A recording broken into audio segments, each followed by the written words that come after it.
In conversation this week, one of our local colleagues, Pastor Charlie Striedelmeyer from Augustana Lutheran Church over in Hobart, he described a conversation he'd had recently that he just so appreciated with one of his former confirmands.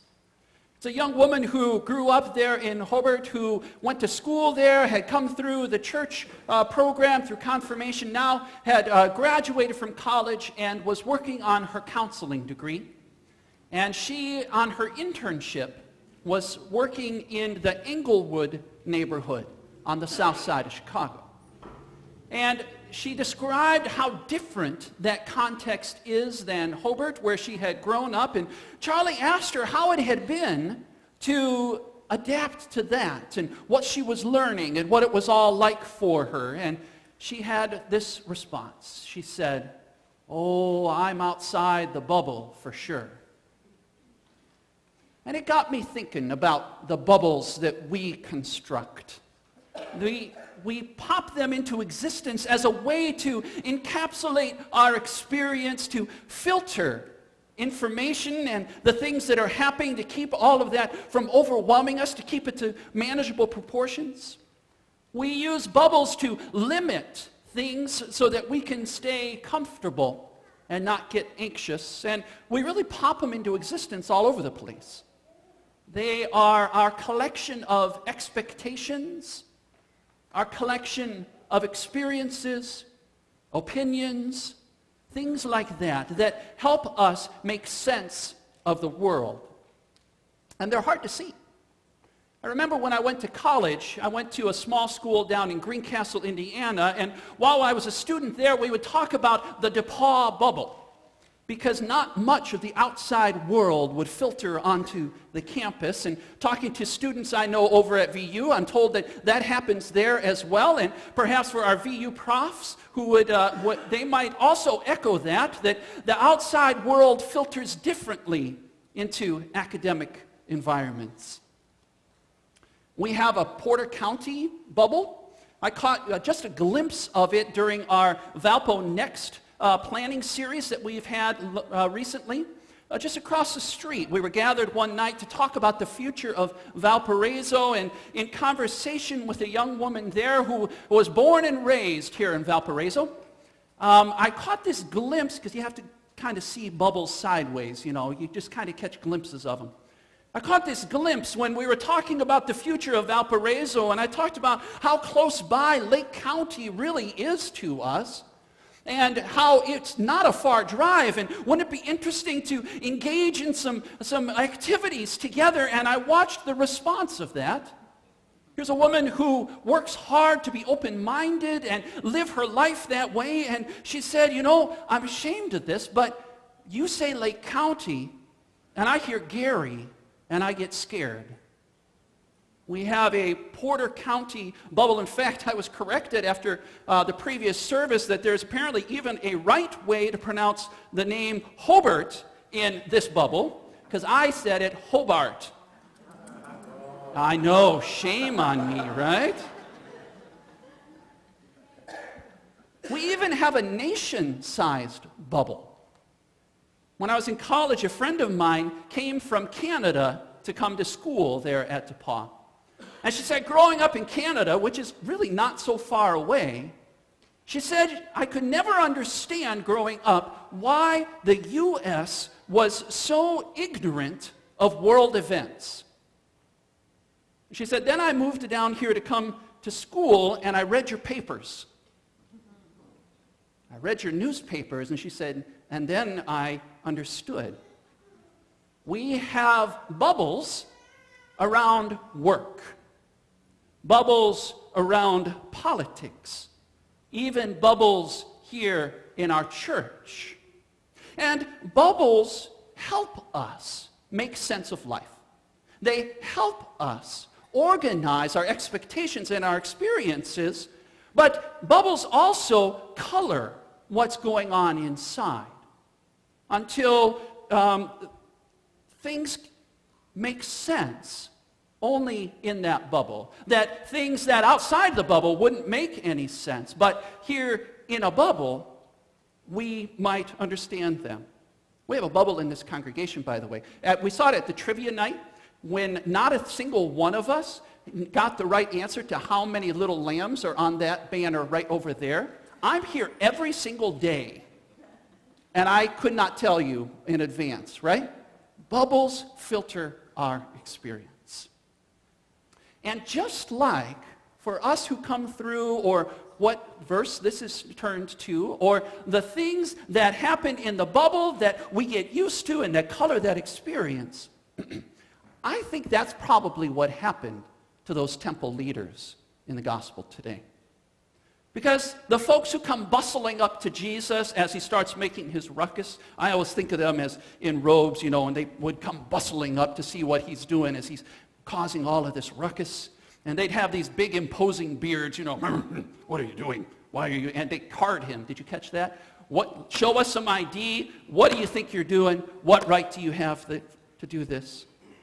But for those temple leaders who would live in that bubble, spent years studying, serving, praying there in the temple, I'm guessing that after a while, they didn't even see the sheep, the cattle, the doves, the money changers there. And part of that is because that whole system got set up for really good reasons. This festival of Passover, the celebration of freedom for the Jewish people, had become a pilgrimage. It was the time when everybody was supposed to come to Jerusalem, to the great, grand temple where the presence of God sat at the heart of it. And they were given this opportunity to come stand before this home of God on earth and give an offering, give a sacrifice, to give over to God some of what God had given them first. A way to express their relationship with God, and in this action, this symbolic action of giving away what God had given them first, to seek to deepen that connection with God. And of course, there were rules, because we always set up rules. Like grape juice is in the middle ring, wine goes around the outside, come up the right-hand ramp, go back down here, and there's a little basket right over here for your glasses. We always set up rules. And the rules for Passover there were certain types of sacrifice to bring. It meant bringing cattle, sheep, or if you were really poor, you could bring doves. And because in the Ten Commandments, God said no graven images, no images of any kind, and the money of the world outside had Ben Franklin's picture on it, the Roman emperor's picture on it. It didn't belong in front of God, because he was pretty clear about that. And so money changers were necessary to switch to something that could be used in the temple. All of these trappings, this system, were set up to allow people to come before God. It was established for really good reasons. And of course, the folks who were selling the cattle and the sheep and the doves, they had families at home. And of course, they had to support them. So just a little bit would be added on to the exchange. And then there was another layer, and a little bit more added on. And since nobody was watching and keeping track of this anyway, maybe that little bit got to be a bit more. And by the time Jesus walked into the temple to see all this going on, what he saw were the cracks in the system. Because every human system has a crack in it. And that's where sin gets in. Sin seeps into the cracks of what we do in little bits and pieces. A little bit here, a little bit there. Evil seeps in. And I'm guessing that the temple leadership didn't even see this anymore. They lived in the bubble. But Jesus walks in. And of course, Jesus sees with God's eyes. Jesus sees all the cracks that sin makes. Jesus sees all the places where our own sinfulness has prevented others from experiencing the living God, and that will not do. Jesus sees the bubble and sees where a system has begun taking advantage of those who have no say in it. Where this system, established for good reasons, was now keeping people blind and keeping people away from God. And that's why it could not stay.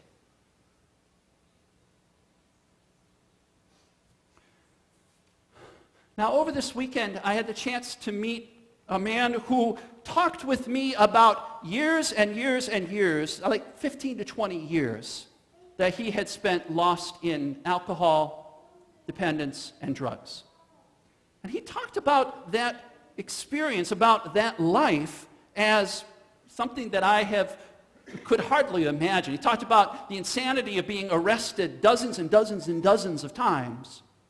He talked about the insanity of making money and then losing just as much, if not more. He talked about in that life that he was so lonely that he was the crazy one who would give drugs away, simply so he could have people around. I can't imagine that kind of loneliness. That experience would seem attractive, having people around you who are getting high or drunk. But he talked about also getting into recovery. And he talked about being sober now for a couple years. And he talked about what that has been like, about discovering the damage that all that had done to relationships, family, work, his own self. And he said something really fascinating that was moving to me. He said, finally, after all of those years, I got rid of my own God, and I found the real one. I finally, after all those years, got rid of my own God, and I found the real God. And friends, this is what Jesus offers to us.